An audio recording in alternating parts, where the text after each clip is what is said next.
성도 여러분, 안녕하십니까? 오늘 저는 하나님 말씀 누가복음 5장 18절로 26절의 말씀을 중심으로 전도는 함께 하는 것이다. 전도는 함께 하는 것이다 라는 제목으로 하나님 말씀을 증거하겠습니다. 중국 장쑤성에 장치라고 하는 이름을 가진 한 청년이 있었습니다. 그는 어려서부터 근위영양증이라는 희귀병을 앓고 있었는데 혼자서는 걷지도 못했고 학교를 다닐 수도 없었습니다. 그런데 같은 학급에 쉐쉬라고 하는 이름을 가진 친구가 고등학교 3년 동안 하루도 빠지지 않고 이 친구를 업고 등교시키고 하교를 시키는 것입니다. 매일 친구를 업고 등하교하는 길은 결코 쉬운 길이 아니었습니다. 친구 덕에 장치는 하루도 결석하지 않고 그렇게 고등학교 과정을 무사히 마치게 되었습니다. 두 친구는 모두 성적이 좋아서 좋은 대학에 갈 것을 기대하고 있습니다. 한 번은 기자가 이 쉐씨라는 친구를 찾아가서 어떻게 그렇게 3년을 한결같이 친구를 업고 다닐 수 있었냐고 질문을 했더니 오히려 이 친구는 말하기를 친구 덕분에 체력이 더 좋아져서 자신이 덕을 얻었다는 것입니다. 그러면서 그의 소원이 있다면 그 친구와 같은 대학을 가서 대학 생활 동안도 그렇게 업고 다니고 싶다는 것입니다. 여러분, 참으로 아름다운 우정이 아닐 수가 없는 것입니다. 오늘 저는 성경을 통하여 이런 아름다운 우정의 이야기를 접하게 되었습니다. 우리 함께 예수님이 설교하시는 가버나움으로 한번 가보시도록 하겠습니다. 한 번은 예수님이 가버나움에 있는 베드로의 집에 들어가셨습니다. 수많은 사람들이 모여들었고 예수님은 거기서 천국 복음을 설교하고 계셨습니다. 그런데 갑자기 천장에서 부스럭 소리가 나더니 흙먼지가 떨어지는 것입니다. 예수님의 설교는 중단되었고 사람들은 모두 천장을 바라보기 시작했습니다. 그런데 천장에 갑자기 구멍이 생기더니 그 구멍이 점점 커지는 것입니다. 위에서 누군가 구멍을 내고 있는 것이었습니다. 제법 큰 구멍이 뚫리게 되었고 잠시 후에 네 사람이 환자 한 명을 침상에 메어서 그 구멍으로 달아내리는 것입니다. 그 침상에는 참으로 가련해 보이는 한 중풍병자가 누워 있었습니다. 예수님은 그분의 그 귀한 설교를 중단시킨 그 사람들을 야단치실 법도 한데 오히려 사랑스러운 눈으로 그들을 바라보고 계신 것입니다. 그리고 중풍병자에게 말씀하십니다. 이 사람아, 내 죄사함을 얻었느니라. 일어나 내 침상을 들고 가지고 집으로 가라. 여러분, 놀라운 일이 벌어졌습니다. 그렇게 힘없이 누워있던 중풍병자가 비틀비틀 일어나더니 이윽고 그의 침상을 둘러매는 것입니다. 그의 눈에 눈물이 맺혔습니다. 지붕 위에서 그 친구를 달아내었던 4명의 친구의 눈에서도 눈물이 맺혔을 것입니다.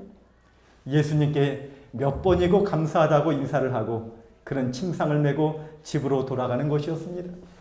그 자리에 모였던 모든 사람들이 하나님께 영광을 돌리며 오늘 우리가 참으로 놀라운 일을 보았도다 하면서 감사의 찬양을 외쳤던 것입니다. 아멘. 여러분, 참으로 아름다운 이야기지요? 아멘. 성경에는 여러 가지 아름다운 우정의 이야기가 나옵니다. 왕권 앞에서도 서로 양보하며 우정을 나누었던 다윗과 요나단의 이야기, 죽음 앞에서도 함께 합심하여 기도했던 다니엘의 세 친구의 이야기, 언제나 예수님의 십자가를 바라보며 함께 기도하고 함께 전도했던 베드로와 요한의 이야기.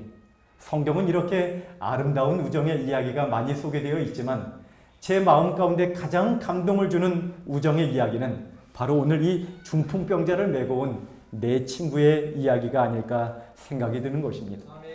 저는 어느 의사 선생님이 하신 말씀이 기억이 납니다. 그분은 암보다 중풍이 더 무섭다는 것입니다. 암은 초기에 잘 발견하면 수술하고 치료하면 얼마든지 나을 수 있지만 중풍은 초기에 발견하기도 어렵고 한번 혈관이 터지면 죽든지 반신불수가 되든지 그런 상황이 자신은 너무나 두렵다는 것입니다. 여러분, 오늘 이 성경에 나오는 중풍병자는 친구들이 메어서 와야 할 정도로 그렇게 심한 그런 병에 걸린 사람이었습니다. 그리고 그 사람을 4명의 친구가 침상에 매달아 예수님께로 데리고 온 것입니다. 성경은 그 친구들의 이름도 직업도 고향도 언급하지 않고 그들이 어떤 관계인지 얼마나 오랫동안 친구로 지냈는지에 대해서도 철저하게 침묵하고 있습니다. 그러나 그야말로 그 이름 없는 친구들, 그들의 아름다운 우정은 그 친구를 예수님께로 인도하게 했고 그의 병이 낫게 했고 그의 죄사함을 선언받는 그런 아름다운 이야기로 오늘 우리에게 회자되고 있는 것입니다. 오늘 우리는 이 아름다운 이야기를 나누면서 하나님께서 우리에게 들려주시는 성령의 음성을 듣고자 하는 것입니다. 여러분, 이 네 친구의 우정이 참으로 아름다운 첫 번째 이유는 그들에게 진정한 사랑이 있었다는 것입니다. 여러분, 이 네 명의 친구가 침상에 함께 메고 왔다고 하지만 사람을 그렇게 운반하는 일은 여간 고생스러운 길이 아니었을 것입니다. 그들이 얼마나 긴 길을 왔는지는 모르지만 아마도 그들은 친구를 무척이나 사랑하여서 그런 불편을 감내하고서라도 그렇게 왔던 것이 분명한 것이지요. 그런데 그들에게 어려운 일이 생겼습니다. 어렵게 예수님이 계신 집까지 찾아왔지만 사람이 너무나 많아서 뚫고 들어갈 수가 없었어요. 여러분, 영감의 말씀에는 그들이 몇 번이고 사람을 해치고 들어가려고 시도했다고 했습니다. 그러나 헛수고였습니다. 그야말로 입추의 여지도 없는, 그 말 그대로 송곳 하나 세울 간격도 없을 정도로 수많은 인파가 거기에 몰려 있었기 때문입니다. 그저 보통 사람 같으면 이쯤에서 여보게, 우리는 정말 최선을 다했네, 자네도 보이지 않는가? 이 많은 사람들 우리는 더 이상 뚫고 들어갈 수가 없으니 우리 다음 기회를 한번 보기로 하세. 여러분, 그저 이렇게 말할 수도 있지 않았겠습니까? 그런데 그들은 포기할 수가 없었어요. 왜요? 사랑하기 때문에 포기할 수가 없어서 그들은 친구를 메고 지붕으로 올라간 것입니다. 그리고 지붕을 뜯었습니다. 여러분, 한 사람을 내릴 정도로 지붕을 뜯을 정도면 꽤 큰 구멍을 내었을 것이고 아마 수리비가 만만치 않게 들었을 것입니다. 그러나 그것이 그들에게는 문제가 되지 않았습니다. 여러분, 고린도전서 13장의 사랑의 특성을 말씀하시면서 4절의 첫 번째 특성을 사랑은 언제나 오래 참고 이렇게 말씀하셨는데, 어느 학자는 이 말씀을 번역하면서 사랑은 포기하지 않는 것이다, 이렇게 번역을 한 것이지요. 직장이라고 하는 잡지에 소개된 어느 세일즈맨의 이야기를 감동 깊게 읽었습니다. 잠깐 읽어드리겠습니다. 어느 사장에게 꼭 물건을 팔아야겠는데 도대체 만나주질 않는 것이다. 전화를 걸었다. 필요 없다고 여러 차례 말했는데 왜 귀찮게 구느냐고 한다. 더 이상 연락하지 말라고 하며 전화를 끊어버린다. 오기가 생겨 방문을 했다. 비서가 말하기를 사지 않는다고 했는데 왜 왔냐는 것이었다. 전화를 하고 왔다고 했다. 비서는 약속이 되어 온 줄 알고 미심쩍어하며 사장실에 들어갔다. 잠시 후 사장실을 나온 비서는 오라고 한 적이 없다며 화를 냈다. 나는 전화를 하고 왔다고 했지 약속을 하고 온 것이 아니었을 뿐이라고 우겨대며 인사만 하고 나올 테니 10초만 들여보내달라고 했다. 안 된다고 한다. 자신을 들여보내면 내 입장은 어떻게 되느냐고 하면서 아무리 설득을 했지만 헛수고였다. 하는 수 없이 2층에서 내려와 1층 현관에서 사장이 나올 때까지 기다렸다. 그러나 1시간 30분이 지나도록 사장은 나타나지 않았다. 국리 끝에 밖으로 나와 2층 사장실 가까이까지 뻗어 있는 전봇대를 타고 올라가서 창문을 두드렸다. 사장이 창문을 열다가 깜짝 놀라 기겁을 했다. 나는 그의 놀라는 마음을 안정시키고 말했다. 사장님을 배울 수 있는 길은 이 길밖에 없어 무례한 짓을 하게 되었습니다. 존경하는 사장님, 저를 용서하여 주시고 5분만 시간을 내주십시오.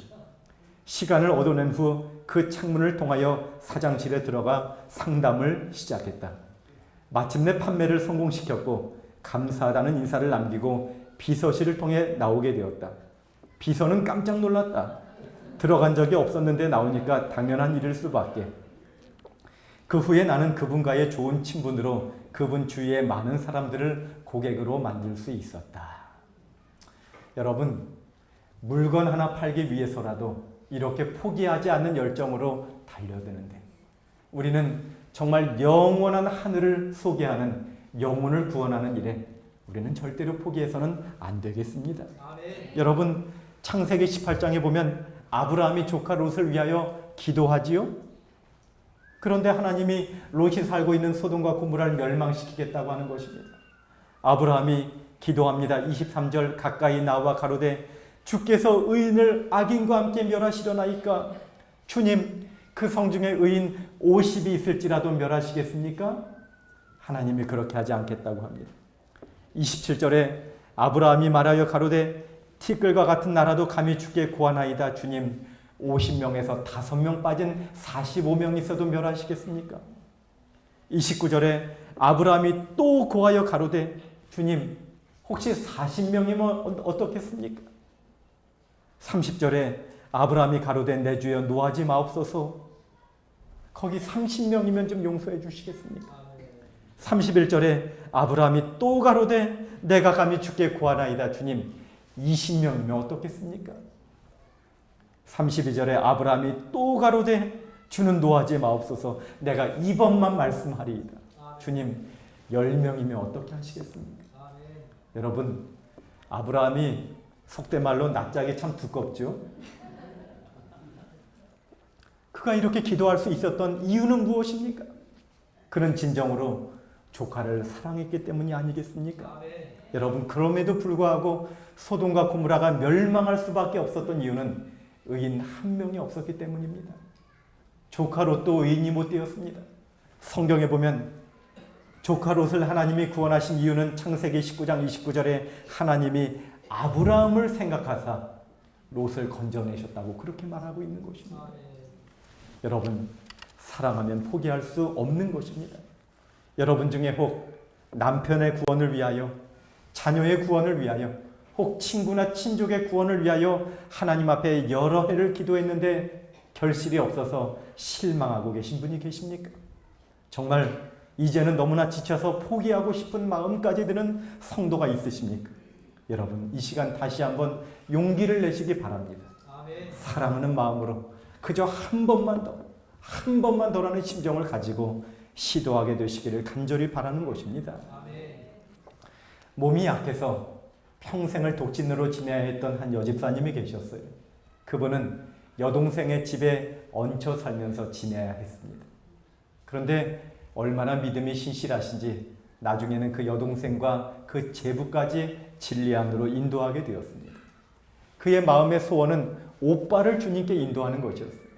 부모님이 일찍 돌아가시고 오빠는 가장의 역할을 하면서 동생들을 그렇게 키워내셨던 오빠였습니다. 그 오빠는 서울대 법대를 졸업하였고 평생 법관으로 지낸 강직한 분이었습니다. 그런데 그분이 이제 70이 넘어서 암에 걸린 것입니다.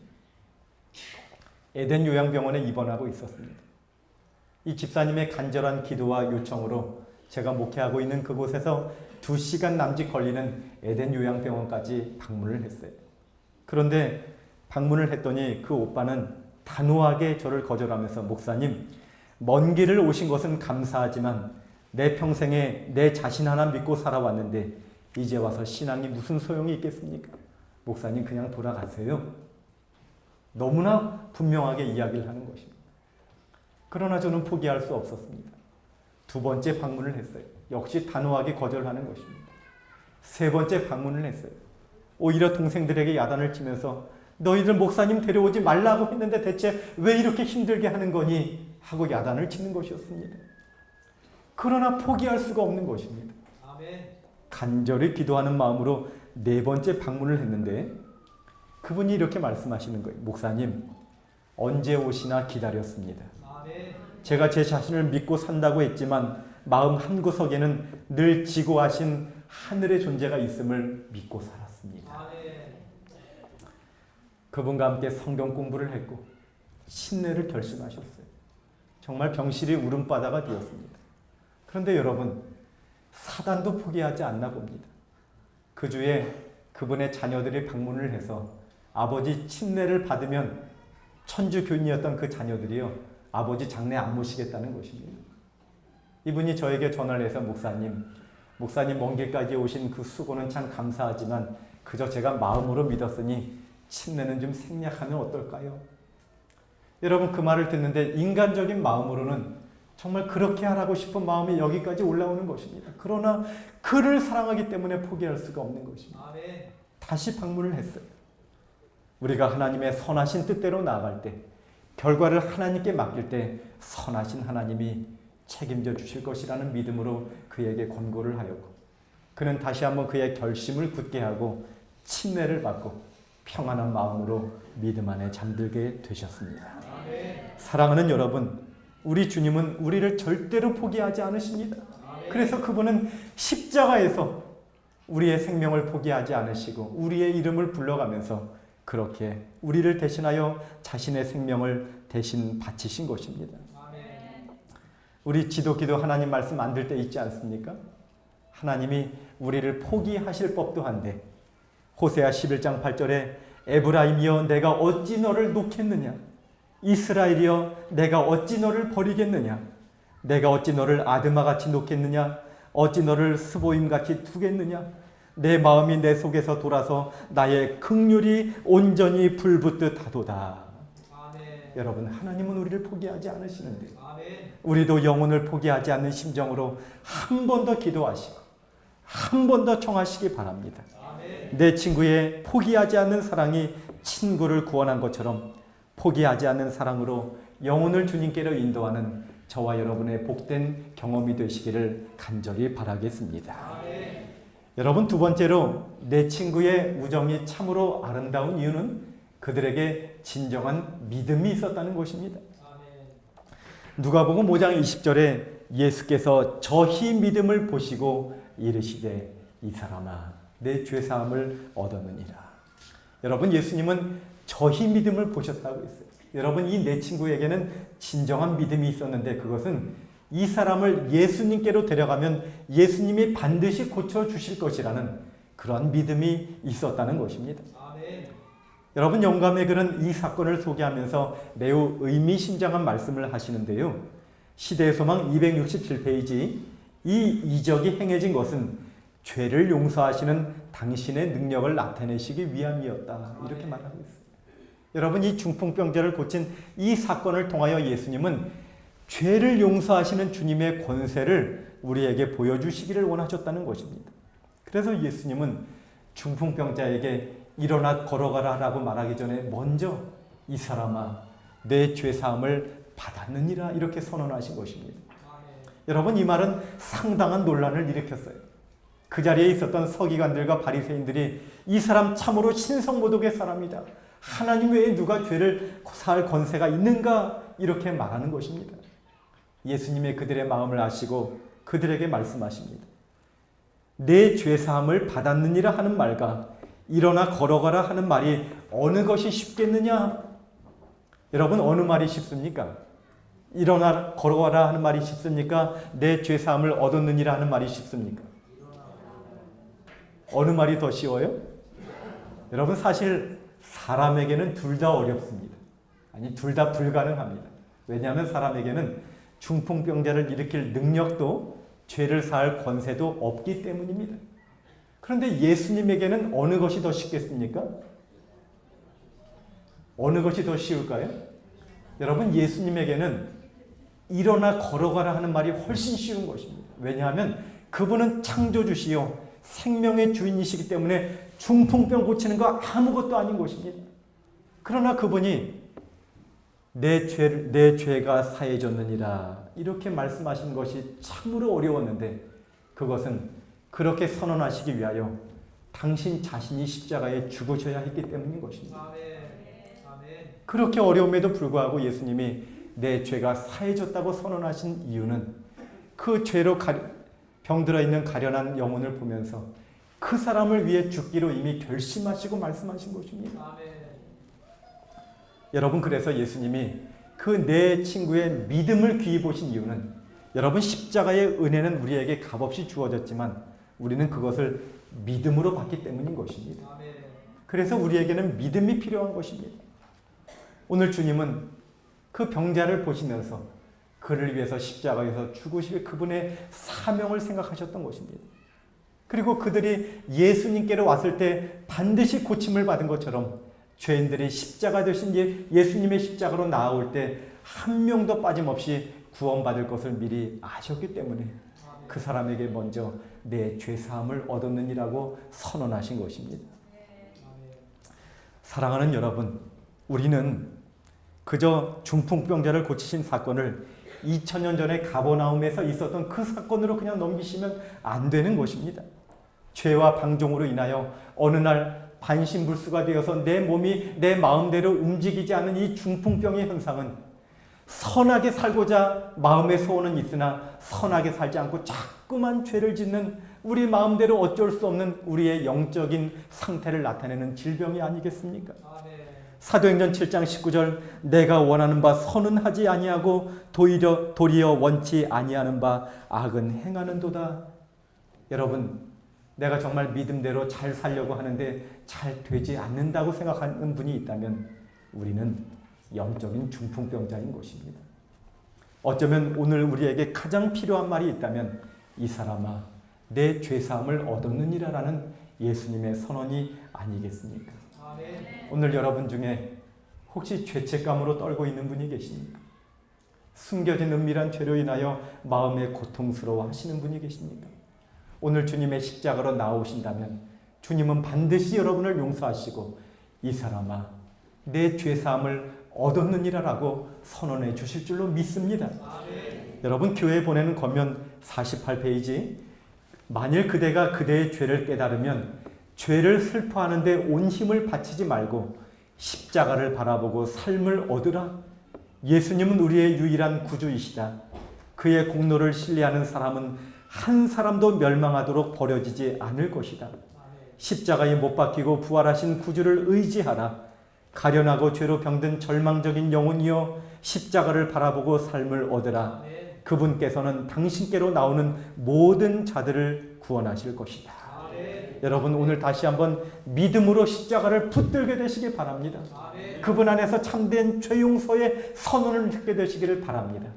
여러분 주변에 아직도 주님을 모르고 죽어가는 사람들, 여러분 확신을 가지시고 그 사람들 예수님께로 믿음으로 이끄시는 또 한 명의 네 명의 친구가 되어 주셔서 마침내 친구를 믿음으로 영생으로 인도하는 놀라운 역사를 경험하게 되시기를 주님의 이름으로 축원합니다.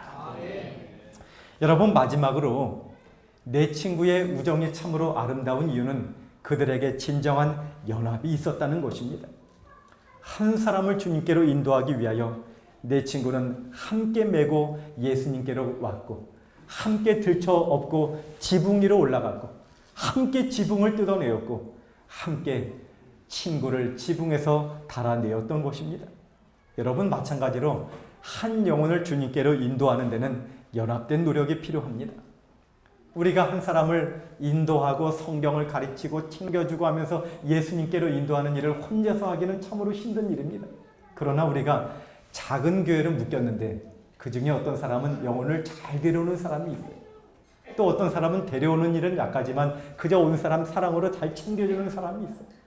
또 어떤 사람은 그런 건 잘 못하지만 잘 가르치는 은사가 있어요. 이렇게 서로 연합하여서 한 사람을 인도하는 일에 하나가 되는 것이 작은 교회의 목적인 것입니다. 마치 우리 김희재 성도가 침례를 받는데 오해정 교수가 작은 교회로 데려왔고 또 우리 작은 교회 식구들이 그의 독주회에도 함께 가주었고 또 성경 공부를 하는데 김미숙 집사님, 이은미 집사님 날마다 같이 와서 그 차를 준비해 갖고 와서 함께 해주면서 그렇게 기도해 주었던 많은 노력으로 한 영혼의 결실을 맺게 되지 않았습니까? 여러분, 시대의 소망에는 복음을 전하는 사람들을 이런 방식으로 연합시키는 것이 구주의 목적하시는 바였다. 이렇게 말하고 있어요. 우리 태능교회가 성령 충만, 구령 10만의 구호를 외치고 있습니다. 여러분, 언제 10만 명 찰 수 있을까요? 우리가 한 해 침례를 정말 열심히 전도해서 100명의 침례를 주었다고 합시다. 여러분, 그런 식으로 10만 명 채우려면 1000년 걸립니다. 그런데요, 작은 교회를 연구하는 칼 조지라는 사람은 작은 교회가 그저 정상적으로 운영되기만 한다면 1년에 기본적으로 20% 성장하는 것은 자연스러운 일이라는 거예요. 다시 말하면 10명이 모이는 작은 교회가 1년 동안 충실히 모이면 12명 되는 일을 쉬운 것이라는 것입니다. 자연스러운 일이라는 것입니다. 그렇게 작은 교회마다 20%씩 성장한다면 여러분 505명의 태능교회가 10년 후에는 3,096명으로 성장하고 20년 후에는 19,168명이 되고 30년 후에는 11만 8,688명이 되는 것입니다. 아멘. 여러분 작은 교회를 통하여 함께 전도하는 이유가 여기에 있는 것입니다.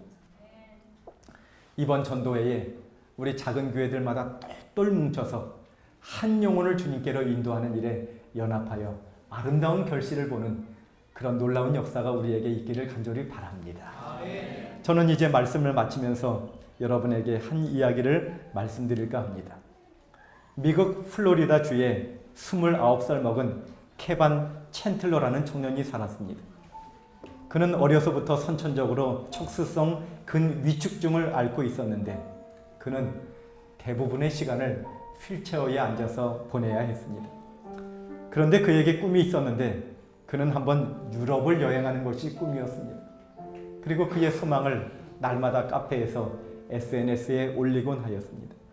그런데 한 번은 친구들이 노스캐롤라이나에 있는 그 지하에 있는 그 하수관을 탐사할 계획을 듣게 되었을 때 이 친구는 그저 작은 목소리로 나도 가고 싶은데 이렇게 말을 한 거예요. 친구들은 그 말을 흘려듣지 않고 이 친구를 들쳐업고 그 탐험에 동행하게 된 것입니다.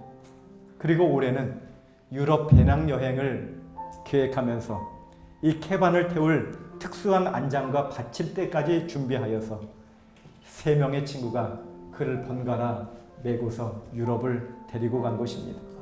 6월 19일부터 프랑스와 영국과 아일랜드를 여행하였습니다.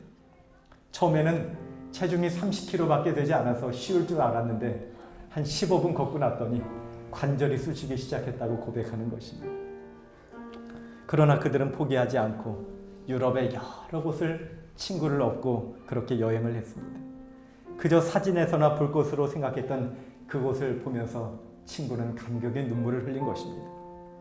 케반은 이렇게 말합니다. 우리는 모두 어딘가 조금씩 고장이 나 있는 사람들입니다.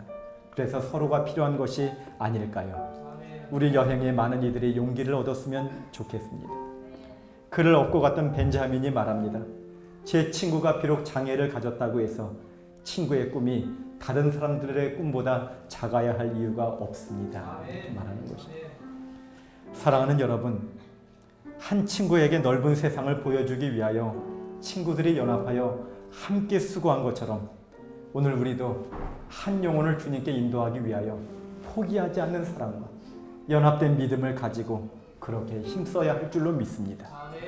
케반에게 유럽을 보여주기 위하여 이렇게 아름다운 우정을 나타낸 친구들을 보면서 우리는 유럽이 아니라 하늘로 데려갈 사람들인데 여러분 우리는 더 얼마나 열심으로 사람들을 주님께로 인도해야 하겠습니까? 사랑하는 여러분, 전도는 함께하는 것입니다. 한 영혼을 인도하기 위하여 아름다운 우정과 사랑을 보여준 2000년 전의 아름다운 내 친구의 아름다운 모습이 오늘 전도회에 한 영혼을 인도하기 위해 연합하는 오늘 우리의 모습이 되어서 영혼의 풍성한 결실을 맺는 아름다운 축복이 저와 여러분에게 있기를 간절히 바라면서 말씀을 마치도록 하겠습니다.